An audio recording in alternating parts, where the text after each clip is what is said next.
As a nonprofit arts organization, BRIC is always trying to figure out the best ways to support and present artists to our Brooklyn community.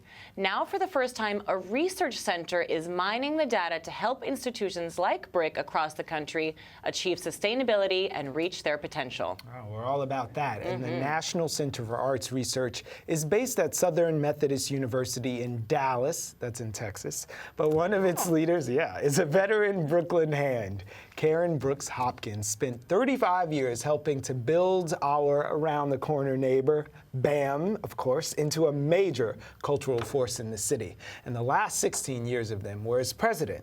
Today, she's a fellow at the center, and she joins us now. Welcome. Thank you. Thank you. It's nice to be here. A fellow now, after running one of the major arts institutions in the entire country for the better part of 2 decades. Well, now I just get to think. Yeah. And that makes a big change from fundraising from morning till night every single day of my life. So All day, it's a new world. Yeah.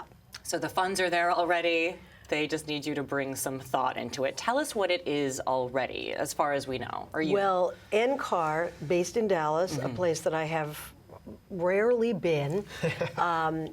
It's sort of remarkable that they decided to create this, Center for Arts Research on the campus of Southern Methodist University, which you may not know is the home of the George W. Bush Presidential Library. Is it? Yeah, I do not necessarily plan to be doing that much there. That go great together. Yes. Arts and Bush. Yeah. So far, no one from the Bush Presidential Library has called me to do anything, but you never know how this is going to go. So really what NCAR is about is putting some, I would say, bones on the meat. If we look at the arts as the meat for all of society, and obviously we can talk about that more in depth, having a more rigorous data that really extends what we know about the field, what we know about its impact, what we know about how it influences communities, how it influences legislation, how it influences schools, how it influences people. That's what NCAR really is there to do.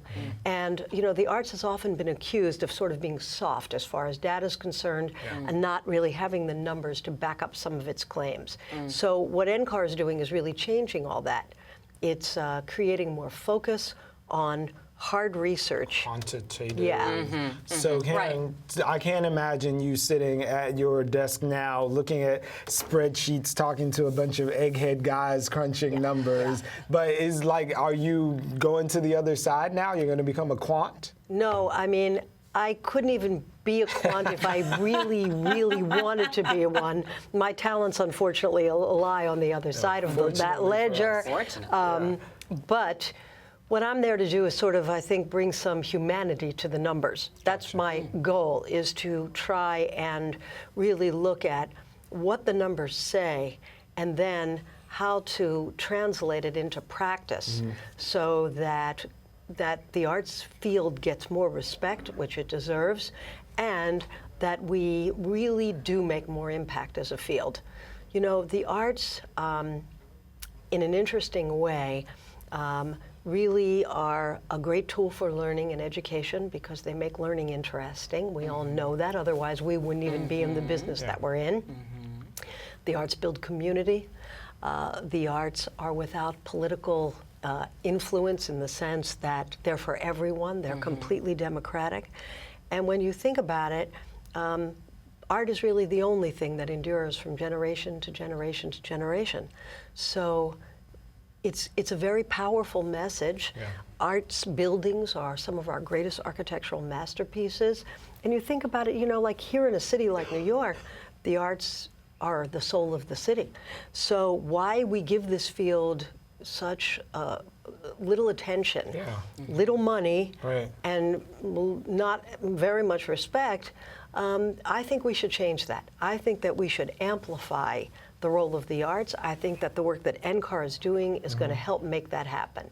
And so I'm excited about my opportunity to think and be a fellow and, and provide some context for the research. Right, absolutely, because it's not just about having the data, it's about using it to improve what we have and to really make it clear what we're doing and what we want to do and how to do It that helps better. to give people a vocabulary on the other side who may not be as artistically inclined, who are numbers people, and you can speak to them in a language that they understand about what's important about the outreach and stuff that the other brains people do to give it value to everyone. Everyone's creative imagination should be stimulated. It'll make us better parents, it'll make us better friends, it'll make us better citizens. Yeah. And therefore, and this can be done at a very low cost in the arts.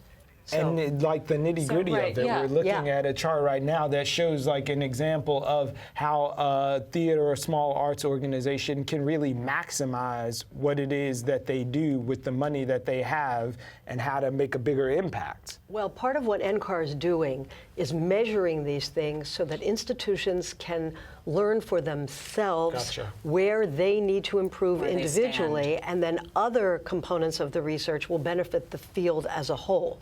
So the beauty of what NCAR is doing is that it's, it can be micro and macro. And that way they can see trends across the country. It shows you how you're doing. Right, and then you can also look at your own institution and measure things that will tell you how you can be stronger and more stable as an organization.